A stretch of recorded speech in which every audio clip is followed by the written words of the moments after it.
നമസ്കാരം. നിത്യജ്യോതിഷത്തിലേക്ക് എല്ലാ മാന്യ പ്രേക്ഷകർക്കും സ്വാഗതം. ഇന്ന് 2025 ഏപ്രിൽ മാസം 29 തീയതി 1200 ആണ്ട് മേടമാസം 16 തീയതി ചൊവ്വാഴ്ച. ഇന്ന് ചൊവ്വാഴ്ചയാണ്. കാർത്തിക നക്ഷത്രമാണ്. നക്ഷത്രം വന്നിരിക്കുന്നത് കാർത്തികയാണ്. ഇപ്പോൾ കാർത്തിക നക്ഷത്രം പൊതുവേ ശുഭനക്ഷത്രങ്ങളിൽ പെടുന്നതല്ല. കാർത്തിക നക്ഷത്രം ശുഭ നക്ഷത്രമല്ല, ശുഭകാര്യങ്ങൾക്ക് എടുക്കുന്ന നക്ഷത്രമല്ല. അതുപോലെ തന്നെ ഇന്ന് ചൊവ്വാഴ്ചയും ശുഭകാര്യങ്ങൾക്ക് അനുകൂലപ്രദമല്ല.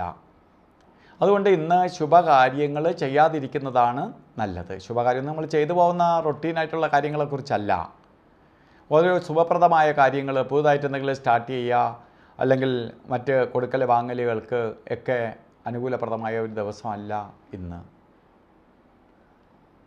അതുപോലെ തന്നെ ഇന്ന് ബർത്ത്ഡേ വന്നിട്ടുള്ളവർ, മേടമാസത്തിലെ കാർത്തിക നക്ഷത്രം ബർത്ത്ഡേ ആയിട്ട് വന്നിട്ടുള്ളവർക്ക് ഒരു വർഷത്തെ ഫലത്തെയാണ് ചിന്തിക്കണേ. വാർഷിക ഫലത്തെ ചിന്തിക്കുമ്പോൾ നിങ്ങൾക്ക് അത്ര ഭാഗ്യദായകമായ ഒരു വർഷമല്ല എന്നറിയുക.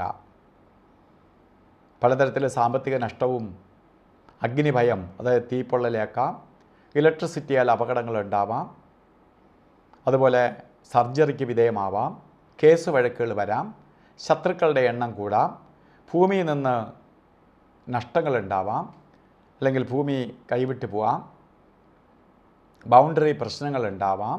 ഇതൊക്കെ വരാനിടയുള്ള ഒരു കാലഘട്ടമാണ് ഈ ഒരു വർഷക്കാലവും. അതുകൊണ്ട് ഇത് വരാതിരിക്കാൻ വേണ്ടി നമ്മൾ മുരുകനെ, സുബ്രഹ്മണ്യ സ്വാമിയെ തന്നെ പ്രീതിപ്പെടുത്തണം. മുരുക ക്ഷേത്രത്തിൽ ചൊവ്വാഴ്ച ഭസ്മാഭിഷേകം, പഞ്ചാമൃത അഭിഷേകം, അർച്ചന ഇവ നടത്തണം. അതുപോലെ ആക്സിഡൻറ്റോ മറ്റ് അപകടങ്ങളോ വരാതിരിക്കാൻ വേണ്ടി മഹാദേവ ക്ഷേത്രത്തിൽ പക്കപ്പിറന്നാൾ തോറും ഈ 12 മാസക്കാലവും ജലധാരയും മൃത്യുഞ്ജയ ഹോമവും നടത്തണം. അപ്പോൾ ഈ ദോഷത്തിൽ നിന്ന് നമുക്ക് അതിജീവിച്ച് പോകാൻ സാധിക്കും.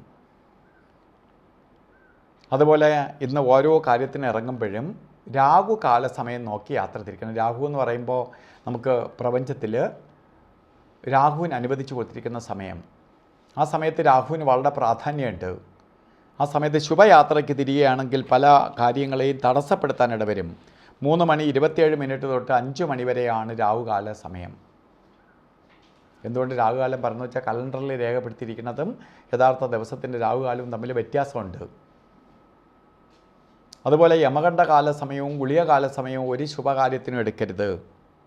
ഗുളികകാല സമയം 3:27 തൊട്ട് 5 മണി വരെയും, ഗുളികകാല സമയം 12:22 തൊട്ട് 1:55 വരെയും. ഈ സമയം ഒരു ശുഭകാര്യത്തിനും എടുക്കരുത്. ഇല്ല, നമുക്ക് ചില കാര്യങ്ങൾ ചെയ്തേ തീരുള്ളൂ എന്ന അവസ്ഥ വരികയാണെങ്കിൽ അഭിജിത്ത് മുഹൂർത്തത്തെ ആശ്രയിക്കുന്നത് നന്നായിരിക്കും. അഭിജിത്ത് മുഹൂർത്തം എല്ലാ ദിവസവും ഉച്ചയ്ക്ക് 48 മിനിറ്റ് നേരമുണ്ട്. ഏകദേശം 44 മിനിറ്റ് നേരം കിട്ടും. ഇടയ്ക്ക് 4 മിനിറ്റ് നഷ്ടപ്പെടും. അപ്പോൾ അഭിജിത്ത് മുഹൂർത്തം നമുക്ക് എല്ലാ ശുഭകാര്യങ്ങൾക്കും എടുക്കാം. 11:58 തൊട്ട് 12:46 വരെയാണ് അഭിജിത്ത് മുഹൂർത്തത്തിൻ്റെ സമയം. അപ്പോൾ ഇന്ന് ഓരോ കാര്യത്തിന് ഇറങ്ങുമ്പോഴും നമ്മൾ വസ്ത്രധാരണത്തിനൂടെ പ്രാധാന്യം കൊടുക്കുക. ചുവന്ന കളറിലുള്ള വസ്ത്രം ധരിക്കുന്നത് ഭാഗ്യദായകമായി തീരും. അല്ലെങ്കിൽ ചുവന്ന പൊട്ട് തൊടുകയോ ഒക്കെ ചെയ്യുന്നതും ഭാഗ്യത്തിനെ നമ്മളിലേക്ക് ആകർഷിക്കപ്പെടും. അപ്പോൾ കളറിനൊരു പ്രത്യേകതയുള്ളത് ആ എനർജിയെ നമ്മളിലേക്ക് വലിച്ചു കയറ്റി പോസിറ്റീവായിട്ട് നമ്മൾ ആക്റ്റീവാക്കാൻ സഹായിക്കുന്ന ഒന്നാണ്. അപ്പോൾ എല്ലാവർക്കും ഈ ദിവസം ഭാഗ്യദായകമായി തീരട്ടെ എന്ന് പ്രാർത്ഥിച്ചുകൊണ്ട് നിർത്തുന്നു. നന്ദി, നമസ്കാരം.